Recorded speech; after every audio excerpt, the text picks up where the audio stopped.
Guys, imagine Rambo in real life. Come on. That would be so cool. Today we're going to be watching a video via donation, and it's called The Real Rambo. Roy Benavidez, the green beret that took on an army with just a knife. Excuse me? Literally, excuse me. I'm like scared to get into this video, but let's see what this video is about, guys. John Rambo, the action hero that was an unstoppable, unkillable Green Beret from the Vietnam War that went into battle with nothing more than a big knife. This video is not about him. It's also not about the man that inspired that character. That was Audie Murphy. This video is about the real Rambo, the actual man that was inspired to join the military because of Audie Murphy, that would go on to become a Green Beret and go into combat against 1,000 men with nothing more than a big knife. Was this a real person though? I'm confused. Because nothing else than a big knife in... What? Today we're talking about call sign Tango Mike, aka that mean Mexican Master Sergeant Roy Benavidez. This video is brought to you by Delete Me! By the way, guys, this time I'm not going to skip the ads because you said don't skip the ads. They're pretty good. So let me judge that. I thought you'd never ask. 2 this week, huh? Which one was I supposed to use? I mean, either was fine, but both works, I guess. Still on the couch? Yeah, of course. Love you.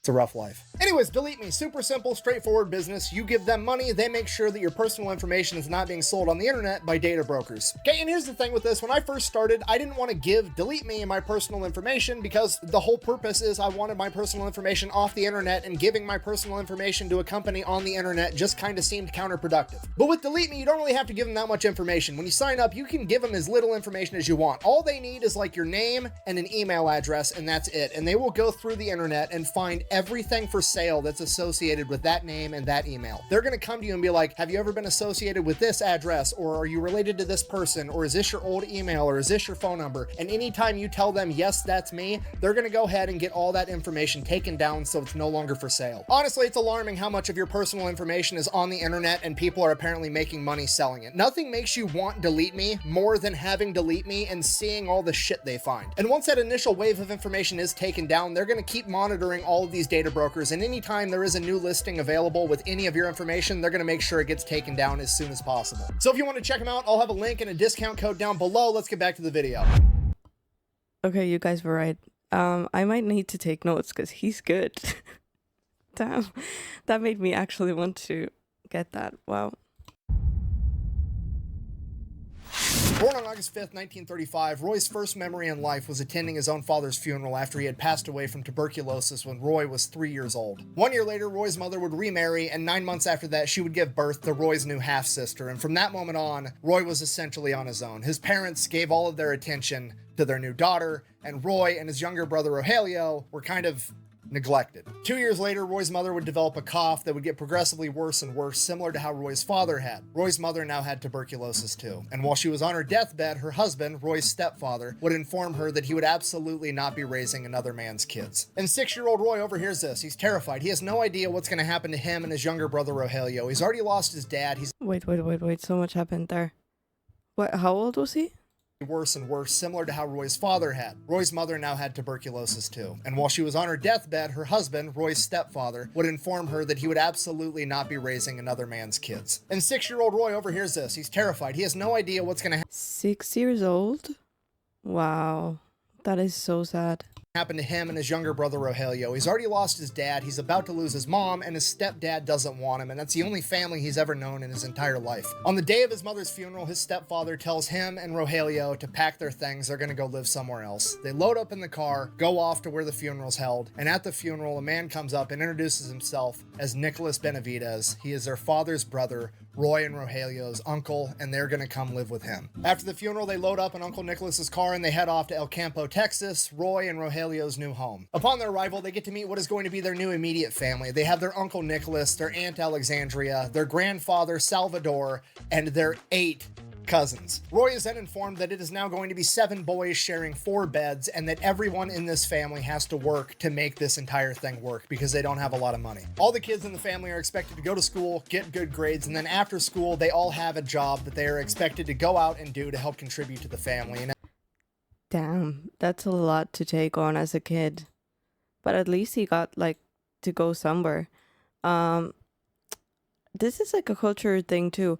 Do you guys have a lot of cousins? Because I have like only a few cousins from Finland, and then from my Dominican side, I have a lot of cousins. But I feel like in different cultures, people have more or less cousins. I don't know how it's in America.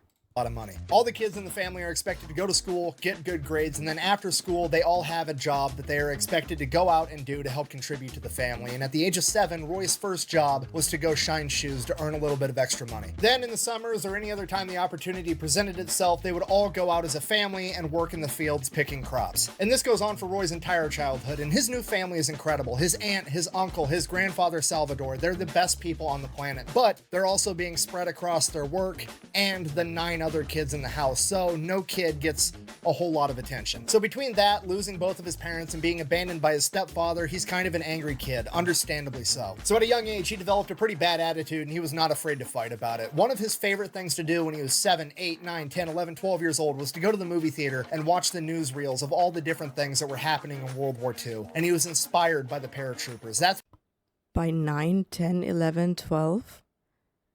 That's like pretty rough to watch as a kid, but okay.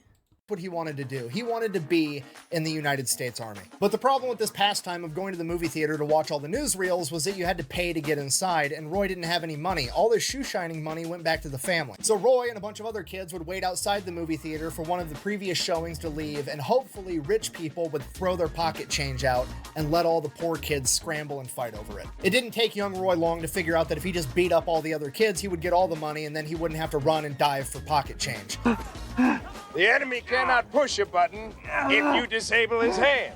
And that's just the beginning of the fighting. It gets so much worse because as World War II progresses and all the young men go off to fight this war, there's a huge lack of manpower all across the United States. And to help alleviate that, one of the things the United States government does is basically opens up the southern border so that people can freely come into the United States and begin working. Because of that, there ends up being this huge misconception, especially in any state bordering Mexico, that any person of Hispanic descent wasn't even American, they were just some Mexican that was showing up to work in the fields. Y el acento, ¿dónde are you from? Scranton. Y before that, La Philadelphia. This leads to young Roy getting picked on at school. All the kids are calling him a dumb Mexican. They're telling him he's not American. They're calling him a pepper belly. And he's like 8, 9 years old. He has no idea what's going on. So he goes to his grandfather, Salvador. And Grandpa explains to him, Roy, the Benavidez family fought against Mexico to gain their independence, just like any white person's ancestors fought against Great Britain to get their independence. Your mother was Yaqui Native American. You are just as much, if not more American than anybody else. The Benavidez family name is Mexican, but we are Americans. You have multiple cousins fighting for America in the war right now. Don't ever let anybody tell you that you're not American, which is a great sentiment. I love it. However, what young, angry Roy honed in on was they fought for it. From this point forward, anybody that wants to make fun of Roy has a fight on their hands, and they almost never won because Roy, at the age of 9, 10 years old, has been working in fields and shining shoes after school every day for years. He is way above the average level of toughness for a young man. And Roy wasn't even that big of a kid. If anything, he was smaller than average, but none of the bullies were bigger than him either once they were looking up at him from the flat of their back, which is always where they happen to find themselves eventually. Now, it's also important to mention that Roy, while he does have a temper and he's not afraid to fight about it, he does have standards. He was being raised right by his aunt and his uncle and his grandfather. Roy would not hit a girl if a girl made fun of him. Wow. Even as a child, though. And also, I don't know if size matters in a fight. I've always thought about it. Like, if you have good technique, I don't think the size matters as much. But yeah, just saying. I wouldn't know because I've never had to find myself in that situation, but I would probably lose. In fact, when I was younger, people would be like, I was a bit more rebellious, you know. I was a rebellious teen, which I'm not anymore. Well, I'm not a teen anymore neither, but you know, I'm not like rebellious. but people wouldn't want to pick fights with me because they thought that I could fight, and actually like someone could punch me in the face and I would fall right there and then. So yeah, just clearing out the record here for the whole world to see now. Good kid.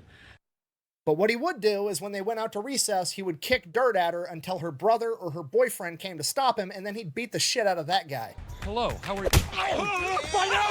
And this goes on for Roy's entire childhood. He's always getting in fights, he struggles in the classroom academically, but outside of school, he does work super hard to help provide for his family. He still loves going to the movie theater, watching all the newsreels about World War II. He still wants to grow up to be a paratrooper, and he also loves hanging out with his uncle and his grandfather Salvador. And his grandpa had all these amazing stories that he would share with him, and all these stories had some underlying meaning or some lesson that Roy needed to be taught. And his favorite story was when his grandpa was younger and he was a cowboy, and he was on this trail, and another cowboy had fallen off his horse down onto a cliff face and he was stuck. And Grandpa Salvador stopped, took his belt off, and lowered it down to help pull this cowboy up and saved his life. And the moral of that story was, when somebody needs help, you help him. And all this keeps going on until he's about 14 years old and he drops out of school. He's not going to go to high school. He's just going to go get a full-time job and help support his family. So that's what he does. He goes out and he starts working at this local tire shop. Uncle Nicholas, realizing that Roy is going to be a man soon and that getting in fights like he does is going to have real-world repercussions, figures that he needs to help Roy get over that somehow. So he encourages Roy to start amateur boxing, and Roy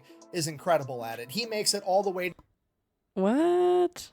How? Okay. I mean, I guess, yeah, like put it to something good, but like, how will that make it better? He'll just gonna, oh, maybe like he's not gonna get damaged as much. Okay.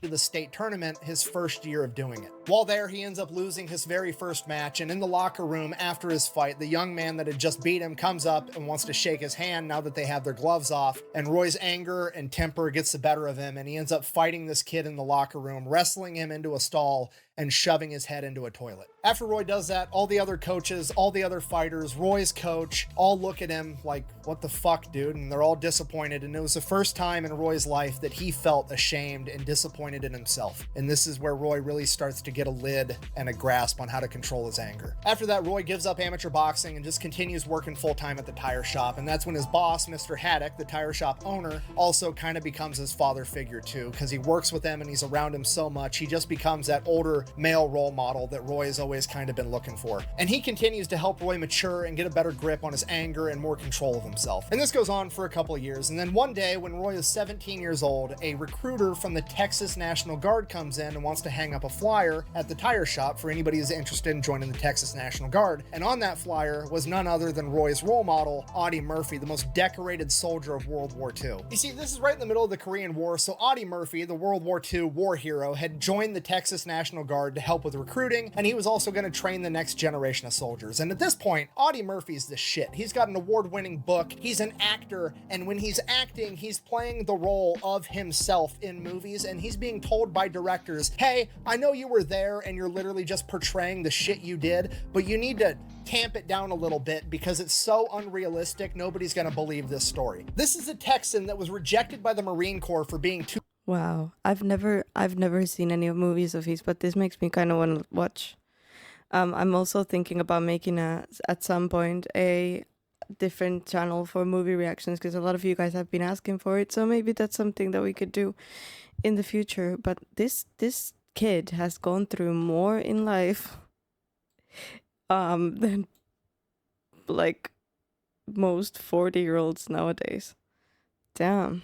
It's so unrealistic, nobody's gonna believe this story. This is a Texan that was rejected by the Marine Corps for being too small and then went on to be the most decorated soldier of World War II, earning the Medal of Honor for going toe-to-toe with an entire German SS battalion by himself from the back of a flaming M10 tank destroyer with a 50 caliber machine gun. So Roy Benavidez figures if the Texas National Guard is good enough for Audie Murphy, then that's exactly where he wants to be. So he joins the Texas National Guard, he ships off, goes to basic training, ends up coming back. He's doing his weekends. He's doing his training in the summer. That goes on for a couple of years while he's still working at the tire shop with Mr. Haddock. Then one day he decides that he likes doing army stuff a lot more than he likes changing tires. So he wants to go full-time army. He goes over to the active duty recruiter's office. It's a shared office. They've got the Navy, the Marines, the Army, and the Air Force all right there in one building. Roy walks right past the Navy, walks right past the Marines, walks right past the Air Force, goes straight to the active duty Army recruiter, says, here's my guard papers. I'm a corporal. I want to be a paratrooper. I don't just want a normal contract. I want a contract that guarantees me airborne school. At this point, the Army recruiter looks at Roy, who's like 130 pounds soaking wet, and he's like,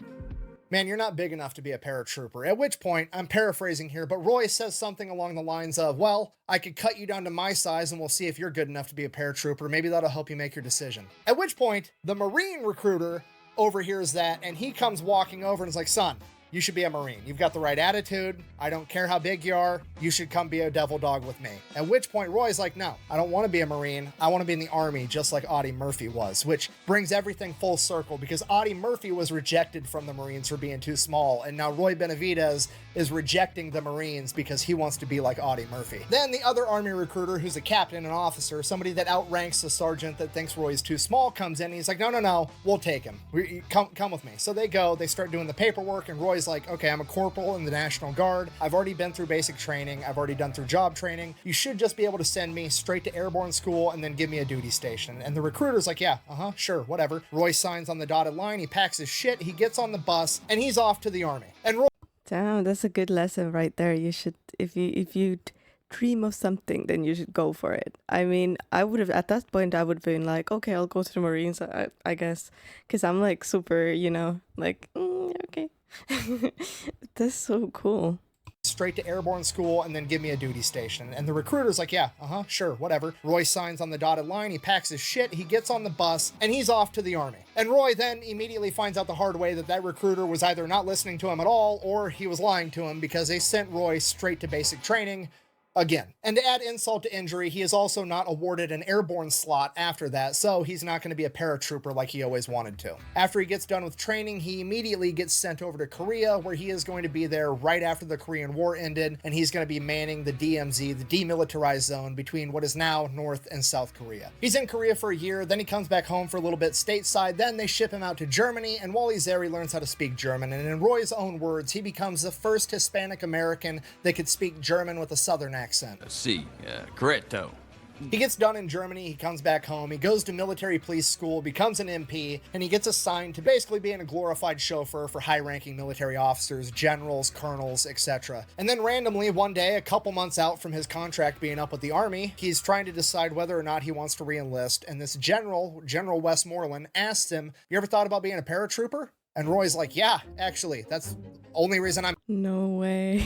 here. I wanted to do that. I kind of got screwed out of it. I'm thinking about re-enlisting, and if I re-enlist, I really want to be able to become a paratrooper. To which the general kind of like doesn't even really continue the conversation. He's just like, huh, well, that's neat. Anyways, we're at the airport now. I gotta go, bye. And then Roy never sees this guy ever again. A couple months later, Roy's contract is about to be up. He has to decide if he's gonna re-enlist or if he's gonna get out. And his potential re-enlistment contract, there's an airborne packet courtesy of General Westmoreland. If he decides to re-enlist, he will get to go to airborne school and he will get to become a paratrooper. So that's what he does. He goes to airborne school, gets his jump wings, becomes a full-fledged paratrooper, and then he gets stationed with the legendary 82nd Airborne Division out of Fort Liberty, sorry. Okay, sidebar. Look, I don't care if we're going to be renaming stuff every once in a while. That's completely fine. However, name it after a war hero or something. Don't just pick a generic term like Liberty, okay? I don't need Fort Liberty. I don't need Fort Life. I don't need Fort Pursuit of Happiness, okay? Quit doing generic shit and name it after an actual badass war hero. Anyways, Roy's at Fort Bragg, Fort Liberty, North Carolina. He is with the 82nd Airborne. During this time, he's training, he's working, he's doing his thing. He also... Wait, hold up. Was that him? Was that like actually him? Yeah. Benavidez. Okay. 82nd Airborne. During this time, he's training, he's working, he's doing his thing. He also ends up meeting his wife, and he goes about this the old school way. He has to have chaperone meetings with her until he earns enough street cred to finally be able to sit on the front porch of her parents' house with her. Her name is Lala. They get married, she ends up getting pregnant, things are going exactly how they're supposed to go. And then in 1965, Roy gets deployed to Vietnam at the age of 30. Roy gets sent over there as an advisor. He's going to be training the South Vietnamese in how to fight back against the North Vietnamese and hopefully prevent the spread of communism. That's the plan. So he starts training these guys, he's working with them, and it gets to the point that he has to end up going out on some of these missions with them because they need a leader. They need somebody with more experience to go out and show them how it's done. And he does that multiple times. And then one day he's walking through the jungle and all of a sudden, Roy has no idea what's going on. 1 second, he's in South Vietnam on a mission. The next second, he's in a hospital in the Philippines, and everything goes by in a blur. And before he knows it, he's in San Antonio at the Fort Sam Houston Medical Center. At this point, Roy still has no idea what's going on. Doctors and nurses are coming and going. There's some pregnant woman named Lala that's trying to hang out with him all day long, and he's just not comprehending anything that's happening to him. Roy's wife, Lala, would be informed that Roy had stepped on a landmine in South Vietnam during one of their patrols, and they don't know how he survived, but the going theory was that it was some type of defect with the landmine, that when it exploded, the entire landmine didn't fragment, but the top of it stayed intact as one solid metal plate, and when he stepped on it, it detonated it, and the landmine plate shot up and smacked him on the ass so hard that it broke his back and jolted his brain so severely that they don't think he'll ever regain his memory. Oh my god. That is so freaking scary. But also such good luck though that he didn't die. I mean, he stepped on it. What? Oof. Plate, and when he stepped on it, it detonated it, and the landmine plate shot. No, sorry. And also imagine the wife, how that must like feel. She was pregnant too. And then he didn't remember her. Oh my god. Oh my god. I don't. Up and smacked him on the ass so hard that it broke his back and jolted his brain so severely that they don't think he'll ever regain his memory. In addition to that, due to his broken back, he would almost certainly never be able to walk again, even if he did come to mentally. And this goes on for weeks of Lala showing him pictures, telling him stories, trying to remind him of who he was. And then one day, he just wakes up. He snaps out of it. He's sitting in a rehab room at the hospital by himself at a table, and in front of him, there's like the child's toy, you know, the big rectangle with like the cylinders and the squares and the triangles, and you shove each one through the corresponding shape. He's sitting there with that in front of him, and the PT person is like, "Can you put the shapes through there, Roy?" And he's like, "Yeah, obviously I could put the shapes through there." And they're like, "Well, why don't you go ahead and do it?" He's like, "What, am I applying to get into the Marine Corps? Like, what is happening right now? Why do you think I can't do that?" And they're like, "Well, just go ahead and do it." So he does it. And he's like, "Okay. Obviously, what is happening right now?" They then explain to him that he has been unable to do that for weeks every single time they've got him to try, and Roy is just like literally snapped out of it like that. He's 100% mentally all there. He just doesn't remember the accident itself. He remembers everything else. So Roy's back. This is great. Now he just wants to get back up on his feet. He wants to keep serving in the army. He wants to keep jumping out of planes. He wants to go back to Vietnam and be with his guys. And that's just how Roy is. So he demands that they start giving him physical therapy as soon as possible. And that's what That is also crazy. Like, after you've been through all of that, you still want to go back?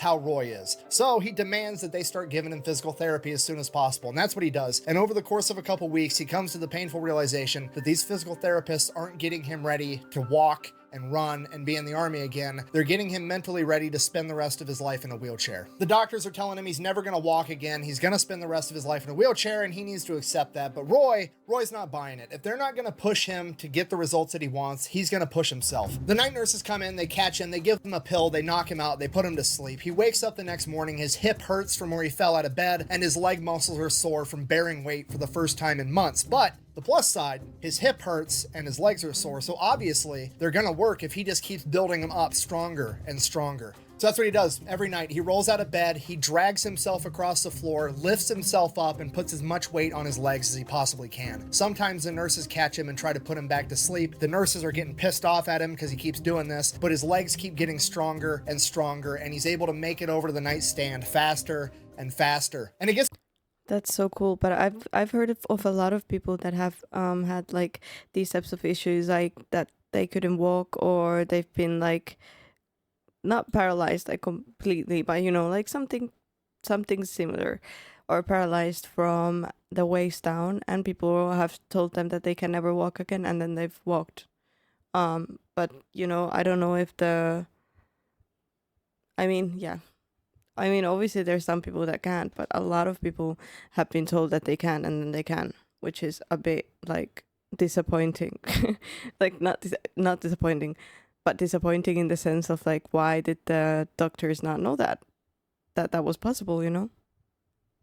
Doing this, but his legs keep getting stronger and stronger, and he's able to make it over to the nightstand faster and faster. And it gets to the point where all the other guys in this medical bay realize what he's doing, and they start cheering him on at night. Nobody's ratting him out. They're trying to distract the nurses to get Roy the time that he needs to be able to do his version of physical therapy. And this goes on for months. During the day, they're getting him ready for his life in a wheelchair. He's begging them just more time for more PT, and he'll be able to walk again. They're not buying it. They're doing the paperwork in the background to get him med boarded out of the US Army. They know that he's done. But Roy never gives up on himself, and he keeps training every single night. Then, after having been in the hospital for 5 months, the doctor walks in with Roy's discharge papers. Roy begs and he pleads not to discharge him out of the Army, and the doctor finally says, Roy, even if we continue doing PT, at best, maybe you'll be able to stand up one day. You're never going to be able to walk again. At that point, Roy hops up out of the bed, stands directly in front of the doctor, and takes one step towards him. And it was one of the most excruciating pains that he's ever felt in his entire life. He's got tears in his eyes, but he's looking this doctor right in his face. And the doctor, shocked that Roy hopped out of bed and took a step towards him, says, Benavidez, if you can walk out of this room, I'll tear these papers up. So Roy walked out of that room.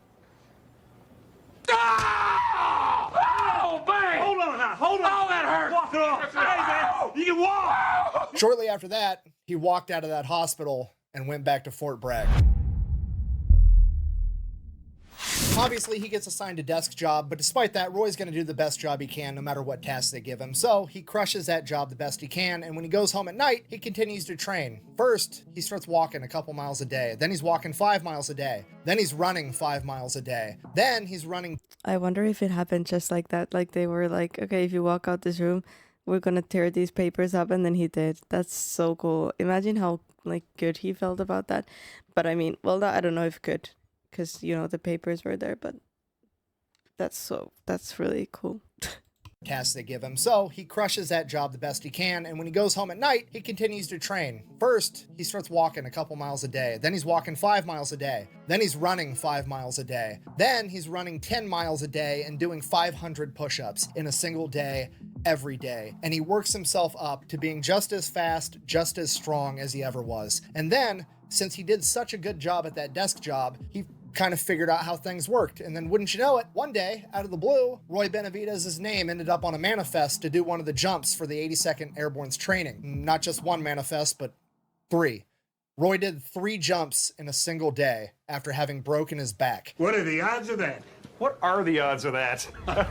And after having done that, Roy sits back, relaxes, reflects on his achievement. No, I'm just kidding. He goes out and decides that he wants to become a Green Beret now. So he goes off to Special Forces selection and he makes it. He passes. He becomes a Green Beret. On one hand, absolutely incredible. It is almost unbelievable that he's able to accomplish this. On the other hand, it's obvious that he was going to be able to accomplish this, right? Because if you don't know about these Special Forces groups, it's never like the fastest, the strongest, the freak athlete that ends up making these Special Forces units. It's always just that tough farm kid that you're going to have to kill to get him to stop. It's that person that's never going to quit. And if there was ever a embodiment of that archetype of person, it's Roy Benavidez, okay? Homie stepped on a landmine and literally walked it off. Of course he had what it took to become a Green Beret. That's just to get selected to be in the unit though, so then he has to go off and get all of his other training. He becomes a linguist, he gets cross-trained as a medic, he gets trained on every heavy weapon system, he becomes trained in military intelligence, the gathering of information. So he gets done with all this training, then he gets orders that he is going to be deploying to Central America.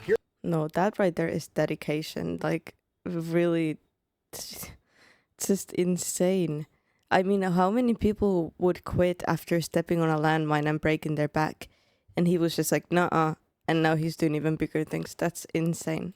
Heavy weapon system. He becomes trained in military intelligence, the gathering of information. So he gets done with all this training, then he gets orders that he is going to be deploying to Central America. Here's the problem. Roy doesn't want to deploy to Central America. Roy wants to go back to Vietnam. So Roy goes back to that very same office that he worked in for a little while he was training before he became a Green Beret, and wouldn't you know it, somehow or another his orders got changed and he was sent to Vietnam instead. with me.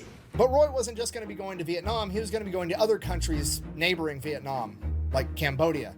Roy was part of MACV SOG. Okay, real quick, for those that don't know, MACV SOG at this point in time is America's premier top secret special forces group, okay? They take all the best guys from all the other special forces, the Army Rangers, the Marine Raiders, the Green Berets, the Navy SEALs. They take their best guys and they put them in this unit together as like America's special forces dream team. Basically, they're the ones doing all the stuff that America's not doing. You know? This group is so secretive that nobody even knew that these guys existed until like 30 years after Vietnam. Okay, SOG, everybody thinks it stands for Special Operations Group. That's not what it stands for. It stands for Studies and Observations Group. And they did that on purpose because they wanted it to sound like some nerd shit. That way, if a politician or a high-ranking officer that wasn't supposed to be in the know read that on a document, they weren't going to ask any questions. During Vietnam, these guys had a 150-to-1 kill-death ratio. For every MACV SOG member that went down, 150 enemies went down first. And they do all kinds of different crazy stuff during Vietnam, but when Roy gets linked up with them, they're working in Cambodia. Okay, real brief, oversimplified version of what's going on here. You have the NVA, the North Vietnamese Army, and they are trying to supply the Viet Cong, the guerrilla fighters in South Vietnam, with a bunch of supplies. Now, they have two options. They can punch through the front line, fight through all the American defenses to deliver these supplies. Doesn't sound like a very good time. Or they could cheat. They could just cut right over into Laos and then travel through this neutral territory with no resistance, and then travel into Cambodia, more neutral territory with no resistance, penetrate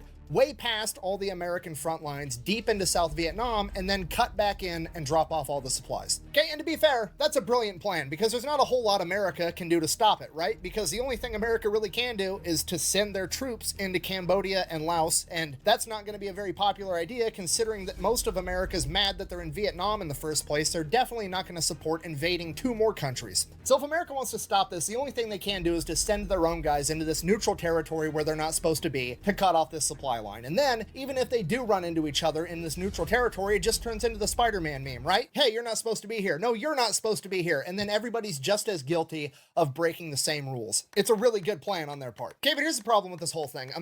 Is that like if they're in neutral territory, are you not supposed to fight with each other? Like I would imagine if you saw like an enemy, you'd still fight or not.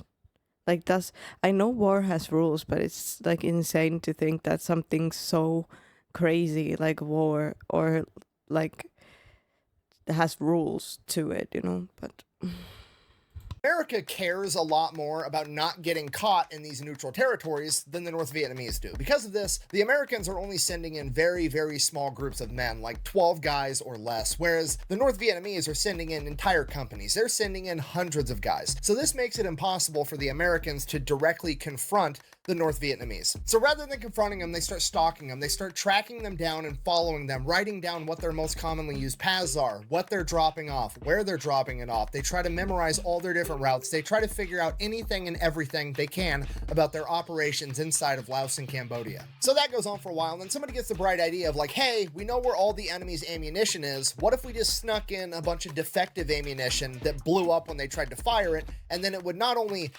take care of some of the enemy troops that got messed up from, you know, a howitzer round blowing up or ammunition blowing up or defective ammo, and they go and try to get into a firefight, then the Americans are guaranteed to win. There's that aspect, but that's actually so smart, but at the same time so freaking scary, like for the enemies. Because imagine you're just like, or like maybe you're like in a fight and you see your friend fire and it blows up, and then you're like, ooh, you know, oh my god. Take care of some of the enemy troops that got messed up from, you know, a howitzer round blowing up or ammunition blowing up or defective ammo, and they go and try to get into a firefight, then the Americans are guaranteed to win. There's that aspect, but then there's also the psychological aspect of the enemy isn't going to trust their own supply line anymore. So then that goes on for a little while, and then eventually the North Vietnamese and the Viet Cong figure out that the Americans are doing this, so they start sending out their best guys, their equivalent of MACV SOG, and they send them out into these neutral territories to try to hunt and kill the American MACV SOG operators. Because of that, the MACV SOG casualty rate goes up, and at one point it was actually reported as being a 100% casualty rate. If you were in MACV SOG during this era, there was a 100% likelihood that you were going to get injured or killed in the line of duty. A Purple Heart to these guys was just a rite of passage. So MACV SOG starts taking more casualties. They realize they're being hunted. Then they start doing countermeasures to prevent from being caught. They're having helicopters go in and pretend to drop off a bunch of operators when they're actually not doing it, basically spamming them. That way, when they actually do go behind the line, the enemy's not going to know whether that was a fake drop off or a real drop off. So that's what's happening. There's like this shadow war going on in the neutral territories of Cambodia and Laos, and this is what's happening when Roy shows up. So 2 weeks into being there, Roy goes out on a mission, and one of the guys that he's with ends up getting shot up, and they have to get this guy met. That was so good. That his storytelling is so freaking good. I almost forgot about Roy, and like completely, because that was so freaking interesting. Oh, that's yeah, wow. He's not going to know whether that was a fake drop-off or a real drop-off. So that's what's happening. There's like this shadow war going on in the neutral territories of Cambodia and Laos, and this is what's happening when Roy shows up. So 2 weeks into being there, Roy goes out on a mission, and one of the guys that he's with ends up getting shot up, and they have to get this guy medevaced. But they're still being attacked, so they can't go out in the open so a helicopter can land. So the helicopter has to drop what's called a Maguire rig. It's basically just a rope that these guys are going to hook onto, and they're going to pull them straight up out of the canopy of the jungle and fly off with them dangling underneath the helicopter like some badass Pinocchio. Now, usually when you do this, like you can see in this picture, you're stacked on top of one another on the same nylon rope. But for some reason on this day, they dropped 2 nylon ropes. Roy hooked the other guy that's injured up to one, and he hooked himself up to the other. And Roy probably didn't even realize that there was 2 ropes. He just saw a bunch of nylon rope everywhere. He hooked both of them up, and they were going to take off. So they get pulled up out of the canopy. They take off headed towards camp, but because they're each on a different rope, the ropes end up getting crossed, and the nylon ropes start rubbing together. And when nylon rubs up against nylon, it melts because it's plastic. So these ropes are going to end up snapping, and Roy and his buddy are both going to fall to their death unless they can land and get this figured out, and they can't land because they're still being shot at. Now, luckily for Roy and the other guy, the belly man in that helicopter was another one of Roy's friends, a sergeant by the name of Leroy Wright, and he noticed what was going on, and he ties himself off to a 3rd rope and lowers himself out of the helicopter in between the other 2 nylon ropes, allowing his body weight to untangle the ropes as he lowered himself down, saving all 3 of them.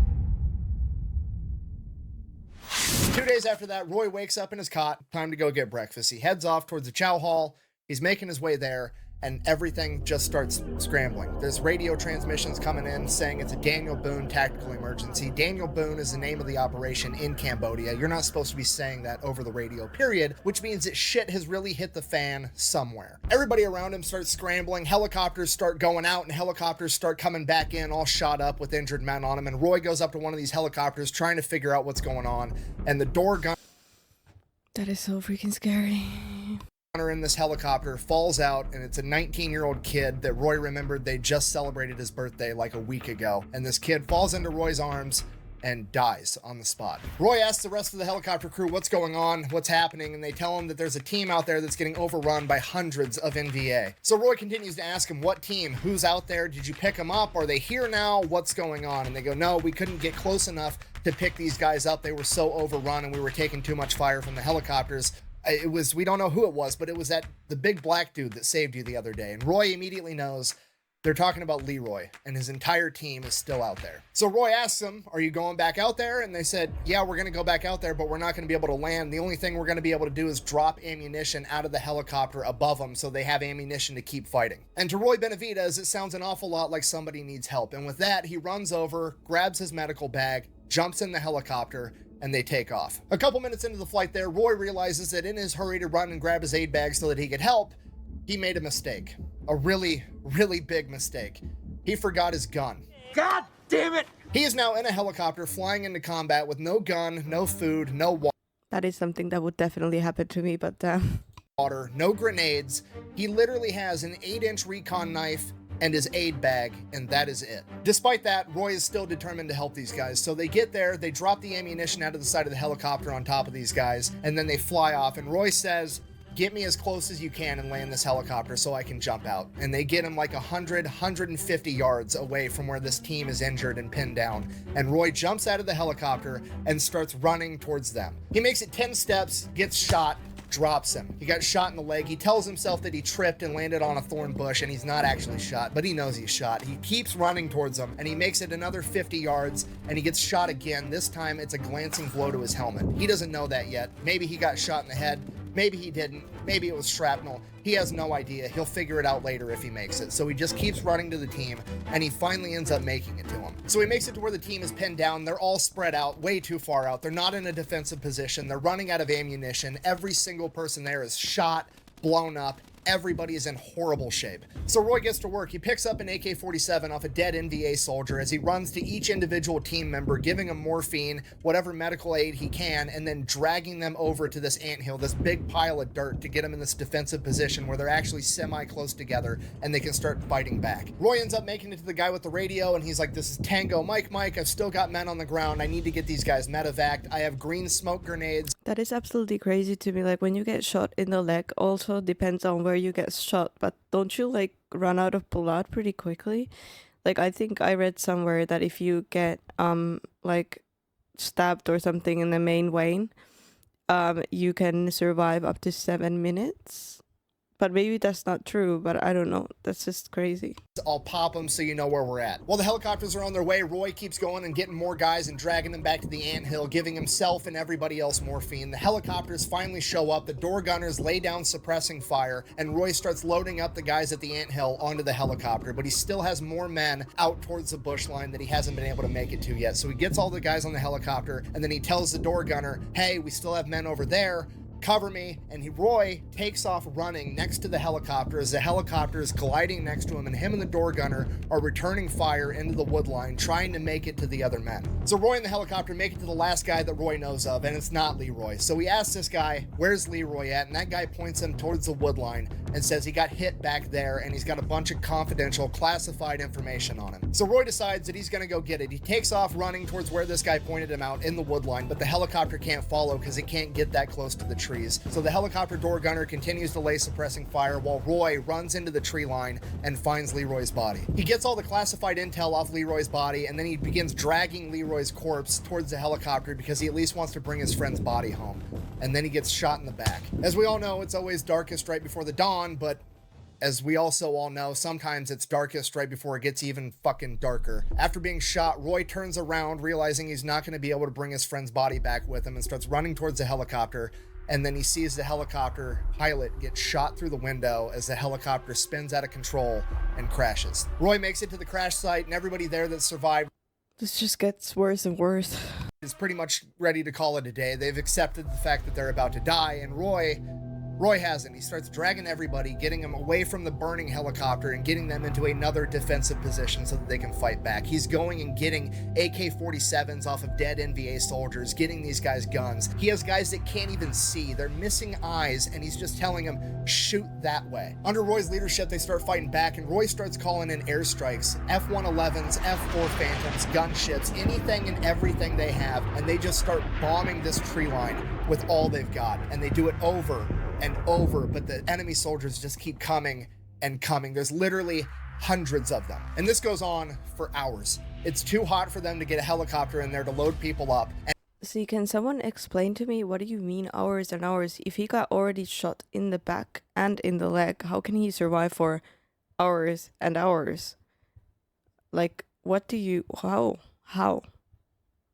every time they bomb the tree line, more enemy soldiers run out of it towards Roy and his crew. And it gets to the point that they're literally using the dead bodies of soldiers as sandbags to stop bullets. Roy and the men on the ground don't realize it at this point in time, but the crews up in the gunships that are mowing down the forest that the enemies are coming from are starting to mow down so much vegetation that they're starting to see straight lines, which don't occur naturally in nature. These are bunkers with fortified machine gun positions. The MACV SOG team didn't just stumble across an entire battalion of men, they walked right into an entire NVA base inside of Cambodia. Eventually the air crews come to the realization that with this base there's got to be at least 1,000 men, an entire battalion there, and there's a road where they can bus in even more men for reinforcements. They're not going to be able to keep this up and get Roy and everybody else to be alive and handle this the right way. So the only thing that they can do is to have a carpet bomb of that forest, and at the exact same moment that those bombs start dropping, they're going to send in the helicopters to try to pick up Roy and everybody else. So a group of A-37 Super Tweets bomb the tree line Landmine as a Huey comes down, and Roy starts helping to load these men into the helicopter. Some of them have lost so much blood they can't even pick themselves up. And while this is happening, the North Vietnamese soldiers rush them. They're coming straight towards the helicopter. They're firing. Roy's trying to load the men on while firing back. The door gunner's returning fire, and one of them ends up making it to Roy, and for some reason, whether he was out of ammo or whether he was trying to take an American alive, he hits Roy in the back of the head with the buttstock of his rifle. Roy falls down,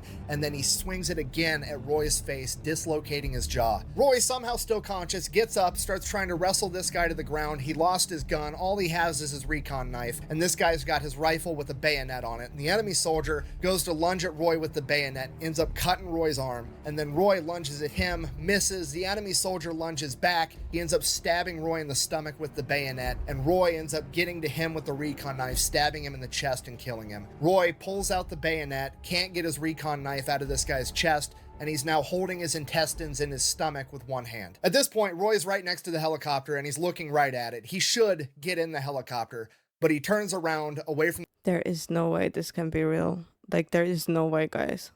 the helicopter, and there's 2 Americans still out there returning fire that are able to fight. They're just not able to walk, and Roy runs towards them. Roy gets there, picks up the one that can't walk entirely, and starts helping to drag him towards the helicopter, and the other guy can't crawl, but he can't walk, so he literally starts walking on his knees using an AK-47 like it's a crutch. They get to the helicopter. Roy helps load them in the helicopter, grabs the AK-47 that the guy was using as a crutch, turns around again and starts shooting at NVA soldiers that are charging towards the helicopter as the injured men behind him literally grab Roy and drag him into the helicopter as they take off. As it becomes clear to absolutely everyone that Roy Benavidez did not just bring a knife to a gunfight, the communists brought an army to a Roy Benavidez fight and still couldn't win. After saving all the surviving members of the original MACV SOG team and the first helicopter crew, through 6 hours of combat, Roy has sustained over 37 different life-threatening injuries, multiple gunshot wounds, over 20 shrapnel wounds. He has been bayoneted and he has been clubbed, and after being dragged into the helicopter,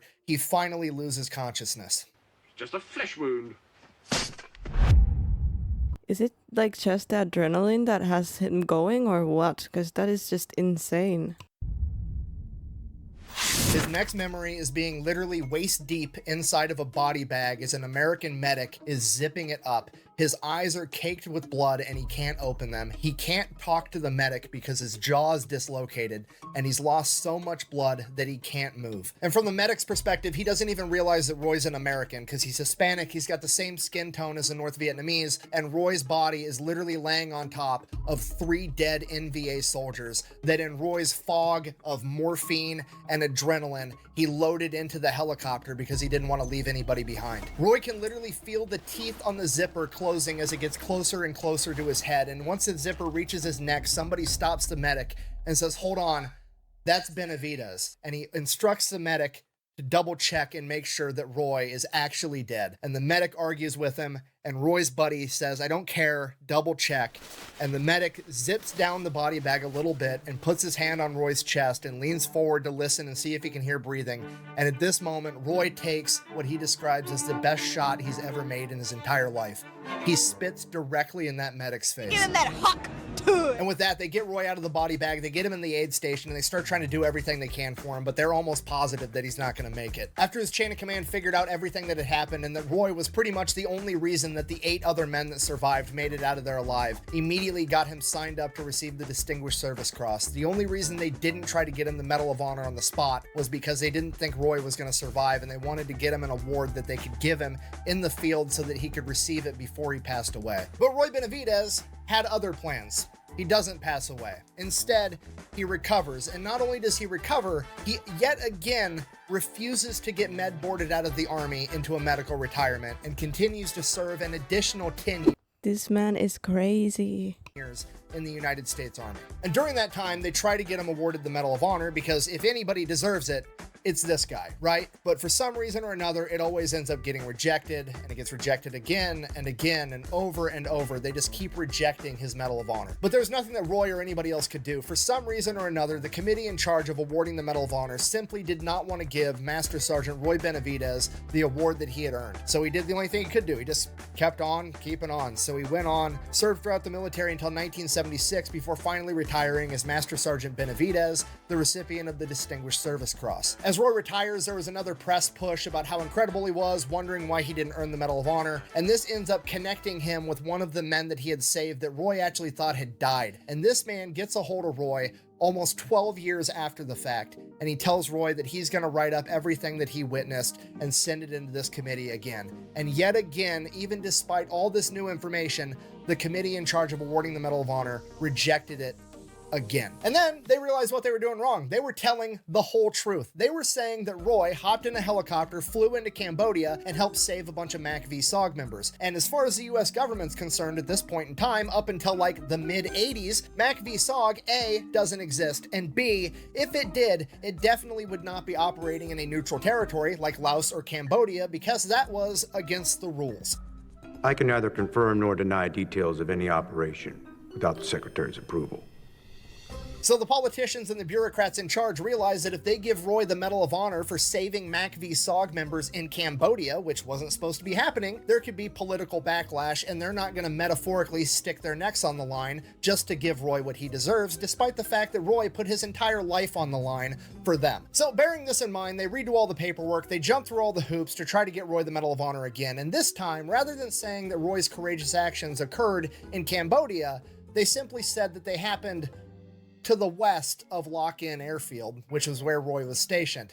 They just didn't bother to say how far west. And once you know it, it gets approved. Roy Benavidez receives the Medal of Honor in 1981 from President Ronald Reagan, 15 years after the fact. After getting what he had earned, he finally gets to go home with his wife and kids and enjoy his retirement for all of like a year and a half. Because on a random day in 1983, he receives a letter in the mail from the US government informing him that he would not continue to receive his veterans disability benefits from his injuries that he sustained during the war. And Roy's not having it. He goes straight to the media, starts putting out press releases and giving interviews talking about how ridiculous this is and putting political pressure right back on the politicians. And wouldn't you know it, a couple weeks later, the US government comes out with a statement of like, oh hey, we're sorry that we're doing this. We haven't been handling it appropriately. We're going to continue to do it, but we're going to do it in a more humane way for everybody involved. And while I can't prove this, I'm willing to guarantee that Roy Benavidez got the notification of like, oh, sorry you got that letter. Obviously this doesn't apply to such a high profile person that's got enough leverage to be a pain in our ass.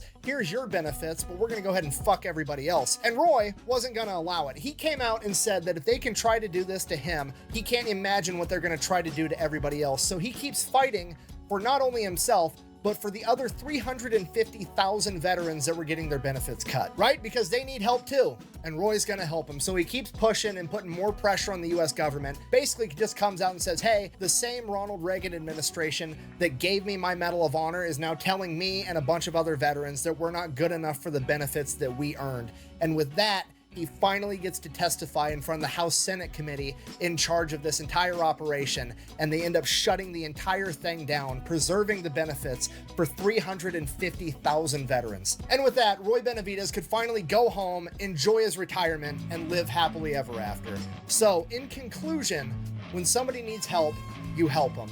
And for the love of God, the fact that somebody renamed Fort Bragg Fort Liberty and not Fort Benavidez instead is borderline criminal. Thank you for watching. Best way to support the channel is go buy some merch over at thefatelectrician.com. Quack bang out. Oh, hey, real quick.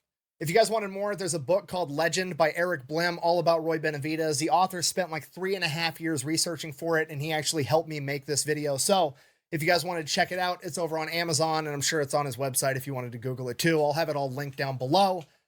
Thanks for watching. After that PlayStation comment, I'm taking these back. Come on. That's not funny. I want those. No. They locked me in our staging area and started unloading, started identifying the bodies. They found out I loaded 3 dead enemy soldiers in that helicopter. I didn't want to leave anybody behind. My mission was to recover the classified material, so if anybody had it, he was on a helicopter. They left the 3 enemy soldiers on the side, and because I sort of look Oriental, they thought I was one of them, so they let me lay right next to them. And they were putting us in body bags. And I remember my feet being lifted, and I was inserted into the body bag, and I could hear that zipper coming up, and I thought, oh my God, no, no. And I couldn't talk because my jaws were locked, and I could hear that zipper coming up, and one of my buddies was doing the Mexican head dance, and he was yelling at the doctor, that's Roy Benavidez. The doctor said, sorry, there's nothing I can do for him. I'll find out later. Jerry Cottenham made that doctor at least to feel my heartbeat. When I felt that hand on my chest, I made the luckiest shot I ever made in my life. I spit in the doctor's face. You know, there's a saying among us veterans, for those that had fought for it, life has a special flavor. The protected will never know. You have never lived till you almost died. And it is us veterans that pray for peace, most of all, especially the wounded, because we have to suffer the wounds of war. I'm asked hundreds of times, would you do it over again? In my 25 years in the military, I feel like I've been overpaid for the service to my country. There'll never be enough paper to print the money, nor enough gold in Fort Knox for me to have to keep from doing what I did. I'm proud to be an American, and I'm even prouder that I've earned the privilege to wear the Green Beret. I live by the motto of duty, honor, country. Ladies and gentlemen, thank you very much. Thank you. God bless you, and God bless America. I'm gonna cry. Oh my God, what a sweet man. Wow, he said he would do it all over again, like without pay. Wow, that's incredible, insane. Also insane to hear from him what he did. I wish I could see this whole press conference. Is it up somewhere? That's so crazy. How did he survive all that? Like, not only the stepping on a landmine, but damn, this guy is lucky. That's awesome. I mean, every time I hear like war stories, they seem so unbelievable, but like the things they have to go through in war, absolutely insane, guys. Absolutely insane. And the fact that he survived all of that. And that was so sweet of him that he tried to get everybody with him, so he took like enemies' buddies as well, cuz oh, that changed something in me. Wow. Anyways, guys, that was Roy Benavidez. Thank you for joining me for this video. Please like, subscribe, and I'll see you guys in the next one. Bye.